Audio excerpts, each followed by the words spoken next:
नमस्कार, मैं हूं विजय और आप देख रहे हैं उलझी हुई सियासत का आसान विश्लेषण करने वाला चैनल एक्सक्लूसिव खबर। बिहार चुनाव को लेकर राहुल गांधी एक बड़े प्लान की तैयारी कर रहे हैं। अहमदाबाद के राष्ट्रीय अधिवेशन में उन्होंने जिला स्तर पर ही कांग्रेस अध्यक्ष को संगठन की सबसे मजबूत और निर्णायक कड़ी बनाने का ऐलान भी कर दिया। बिहार कांग्रेस में ये काम शुरू भी हो गया। कांग्रेस ने संगठन के लिहाज से 40 जिलों के अध्यक्ष चुनने में राहुल गांधी की उस राजनीति को भी सहेजे रखा जिस पर राहुल गांधी पिछले कुछ बरस से लगातार चल रहे हैं। इस पर हमने पहले भी बात की है, लेकिन जिस भारतीय जनता पार्टी से राहुल गांधी का मुकाबला है उसे लेकर अभी भी कांग्रेस बहुत पीछे नजर आती है। आज हम कांग्रेस की उस सबसे कमजोर कड़ी की बात करने जा रहे हैं जो भारतीय जनता पार्टी की सबसे मजबूत कड़ी है। कांग्रेस या राहुल गांधी या विपक्ष का कोई भी राजनीतिक दल नरेंद्र मोदी और अमित शाह पर चाहे जैसे और चाहे जितने आरोप लगाए, लेकिन अपने संगठन को चुनावी जीत के लिए जड़ों तक पहुंचाने और उसे मजबूत करने का काम मोदी और शाह ने जिस तरह से किया है उसका कोई सानी नहीं, उसका कोई जवाब नहीं। उससे हर राजनीतिक दल को सबक लेने की जरूरत है, चाहे वो तेजस्वी यादव हो या ममता बनर्जी या अखिलेश यादव।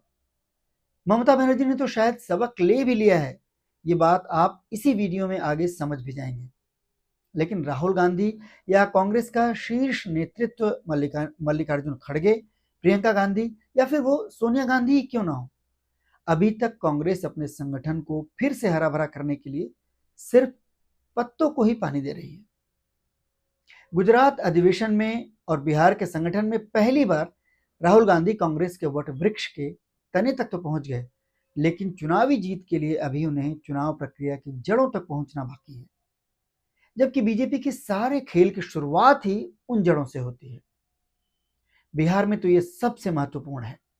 कांग्रेस ने इस बात के दायरे में एक मुद्दा तो जोर शोर से उठा रखा है, लेकिन उसी मुद्दे के भीतर बीजेपी की जीत और विपक्ष की हार की बड़ी बुनियाद भी रखी है। इस बात का एहसास शायद कांग्रेस को नहीं है। अगर है तो ये जीत की और उसका पहला कदम मानिए। वो बात भी आगे हम आपको बताएंगे। कांग्रेस मशीन में गड़बड़ी की बात करती है, बल्कि पूरा विपक्ष ही करता है। अब ये बात अमेरिका से फिर एक बार जोर शोर से उठी है। अमेरिका के नेशनल इंटेलिजेंस डायरेक्टर तुलसी गबार्ड ने दावा किया है कि इलेक्ट्रॉनिक वोटिंग मशीनों के साथ छेड़छाड़ संभव है। उन्होंने मशीन की जगह बैलेट पेपर से चुनाव कराने का सुझाव दिया है। इससे पहले खुद प्रेसिडेंट ट्रंप, यहां तक कि टेक जाइंट कहे जाने वाले इलॉन मस्क भी बैलेट पेपर की सिफारिश कर चुके हैं। यह भी एक बड़ा संयोग ही है कि गुजरात अधिवेशन में अभी अभी कांग्रेस ने बैलेट पेपर से चुनाव कराने की जोरदार मांग उठाई। मल्लिकार्जुन खड़गे ने बड़े ही जोश के साथ इस विषय को अधिवेशन में रखा, लेकिन नरेंद्र मोदी और अमित शाह की जीत का बड़ा दारोमदार मशीन पर नहीं, बल्कि उस पन्ने पर टिका है जिस पर 60 नाम होते हैं और जिसे थामने वाला पन्ना प्रमुख मोदी जी की सत्ता के विजय रथ का पहिया माना जाता है। कांग्रेस और राहुल गांधी और जो भी विपक्षी दल नरेंद्र मोदी पर चुनाव में धांधली का आरोप लगाते हैं, वो उन आरोपों की जड़ों को नहीं देखते या शायद देखना नहीं चाहते, क्योंकि फिर उन्हें अपने संगठन के अंतिम छोर तक नजर दौड़ानी होगी, उसे परखना होगा, मथना होगा। जबकि मोदी जी की जीत का असल खेल तो पन्ना प्रमुख और बूथ लेवल एजेंट ही तय करते हैं। कांग्रेस और आरजेडी बिहार में अगर आज ये तय करे कि उन्हें मोदी जी के इस खेल को रोकना है या टक्कर देनी है, तो उन्हें कम से कम 20 लाख कार्यकर्ता पूरे बिहार में चाहिए, ताकि हर बूथ पर बीजेपी के हर पन्ना प्रमुख के मुकाबले महागठबंधन का एक सिपाही मौजूद हो। 20 लाख का यह आंकड़ा कहां से आया, यह भी समझ लीजिए। बिहार में 1 लाख से ज्यादा पोलिंग बूथ हैं। एक बूथ पर एवरेज 1200 वोट होते हैं और एक पन्ने पर करीब 60 वोटर दर्ज होते हैं, यानी एक बूथ पर करीब 20 पन्ना प्रमुख।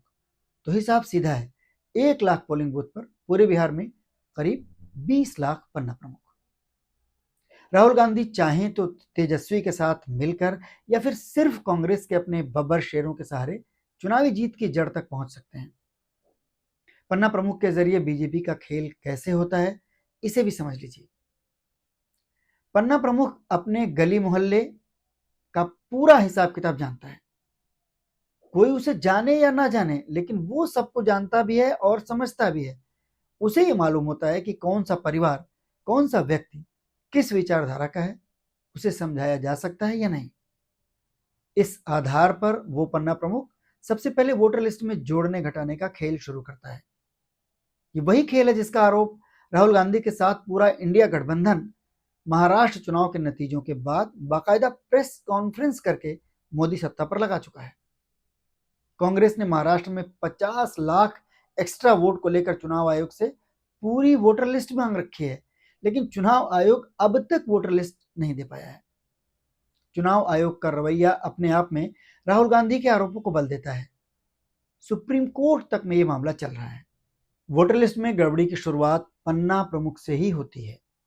पन्ना प्रमुख बीजेपी के विरोधी वोटर्स का नाम कटवाने का इंतजाम करता है और जरूरत के मुताबिक बीजेपी के लिए कुछ वोटर जुड़वाने का भी।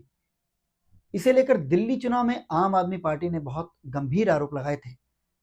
पूर्व मुख्यमंत्री ने तो प्रेस कॉन्फ्रेंस कर पूरे सरकारी सिस्टम का खाका सामने रख दिया था और अरविंद केजरीवाल ने सीट वाइज बताया था कि कैसे नाम काटे और जोड़े जा रहे हैं। पन्ना प्रमुख के ऊपर आता है booth level agent. Booth agent बनाना हर राजनीतिक दल का लोकतांत्रिक अधिकार है। इसके लिए बूथ लेवल अफसर राजनीतिक दलों को बाकायदा चिट्ठी लिखकर एजेंट्स के नाम मंगाता है, लेकिन कई बार लापरवाही में या काडर ना होने की वजह से राजनीतिक दल बूथ एजेंट्स नहीं बना पाते हैं। ये बूथ एजेंट्स किसी वोटर का नाम कटवाने या जोड़ने की सबसे अहम कड़ी होते हैं। बीजेपी की ये दूसरी मजबूत कड़ी है। चुनाव नियमावली में बूथ एजेंट्स की आपत्तियों की जांच करना और बूथ एजेंट्स को संतुष्ट करना अफसरों की ड्यूटी है, लेकिन जब विपक्षी दलों के बूथ एजेंट्स मौजूद ही नहीं होंगे तो कौन फर्जी जोड़े जा रहे वोटर्स पर नजर रखेगा और कौन जबरन लिस्ट से हटाए जा रहे वोटर को बचाएगा। पन्ना लेवल तक अगर कांग्रेस का काडर मुस्तैद नहीं रह सकता तो कम से कम चुनाव नियमावली के तहत मिले हक का इस्तेमाल तो कांग्रेस और दूसरे विपक्षी दलों को करना ही चाहिए, ताकि वोटर लिस्ट का गड़बड़ झाला रोका जा सके। विपक्ष के आरोपों के मद्देनजर लोकतंत्र को बचाने की ये बुनियादी जरूरत है। विपक्ष का हक भी है और जिम्मेदारी भी, लेकिन शायद कांग्रेस अब तक इस ओर गंभीर नहीं है, शायद तेजस्वी यादव भी नहीं। जबकि जिस पलायन को मुद्दा बनाकर कांग्रेस ने बिहार में पदयात्रा निकाली, तेजस्वी भी जिस पुरजोर ढंग से उठा रहे हैं इस मुद्दे को, वही पलायन वोटर लिस्ट में गड़बड़ी की सबसे बड़ी बुनियाद बन सकता है। लाखों लोग बिहार के बाहर चले गए, अब उनके नाम कटवाए जा सकते हैं, जबकि वो चुनाव के दिन अपनी जिम्मेदारी निभाने आ जाएं तो कौन रोकेगा उन्हें। हो सकता है कि वो बीजेपी के वोटर नहीं हो, तो ऐसे लोगों के पते पर लाखों नए बीजेपी वोटर जुड़वाए जा सकते हैं। हालांकि ये सारा अंदेशा है, कुछ ठोस तौर पर नहीं कहा जा सकता, लेकिन इन पर नजर रखना कांग्रेस और आरजेडी का काम है। दिल्ली चुनाव में ही बीजेपी के कुछ सांसदों के पते पर दर्जनों बीजेपी वोटर्स जोड़ने का आरोप आम आदमी पार्टी ने लगाया था। दिल्ली में अरविंद जागे तो जरूर, लेकिन थोड़ी देर से। लेकिन दिल्ली, महाराष्ट्र और हरियाणा में बीजेपी के खेल से बंगाल में ममता बनर्जी अभी से अलर्ट हो चुकी हैं। एक ही एपिक नंबर पर दर्जनों वोटर्स के नाम पते, वो भी सब कुछ सेम डेटा के साथ ममता बनर्जी ने मीडिया के सामने रख दिया, तो चुनाव आयोग को मानो सांप सूंघ गया था। सत्ता के इस खेल में सबसे ज्यादा आरोपों में घिरे पूर्व मुख्य चुनाव आयुक्त राजीव कुमार तो तब अपनी खाल बचाकर अंतर्ध्यान से हो गए थे, लेकिन नए नए मुख्य चुनाव आयुक्त बने ज्ञानेश कुमार को सफाई देनी पड़ी और ऐसी गड़बड़ी हमेशा के लिए रोकने का भरोसा देना पड़ा। दरअसल एपिक नंबर आधार कार्ड की तरह यूनिक होता है और एक नंबर पर देश में कभी भी और कहीं भी दूसरा वोटर रजिस्टर नहीं हो सकता। जबकि ममता बनर्जी की लिस्ट में सेम वोटर्स बंगाल और हरियाणा के पते पर दर्ज दिखाए गए थे। कांग्रेस के पास तो बिहार में ज्यादा वक्त भी नहीं बचा है। अगर अब भी राहुल गांधी और तेजस्वी यादव अलर्ट हो जाएं, तो अपनी जीत की बुनियाद को मजबूत कर सकते हैं। ये जीत से भी ज्यादा देश और लोकतंत्र बचाने के लिए इन नेताओं की जिम्मेदारी है। जिस संविधान को राहुल गांधी मजबूत करना चाहते हैं, ये उसके लिए पहली सीढ़ी भी है। वैसे इस काम को एक जागरूक नागरिक के तौर पर हम सभी लोगों को खुद भी करना चाहिए, और यह आप जरूर कीजिए। समय रहते वोटर लिस्ट में अपना नाम चेक कर लीजिए और किसी भी तरह की गड़बड़ी मिलने पर लिखित शिकायत आप बूथ लेवल ऑफिसर या सीधे जिलाधिकारी दफ्तर में कर सकते हैं। हमारा ये वीडियो आपको कैसा लगा कमेंट बॉक्स में लिखकर हमें ज़रूर बताइए और चैनल को सब्सक्राइब करना हरगिज़ मत भूलिएगा। बहुत बहुत धन्यवाद।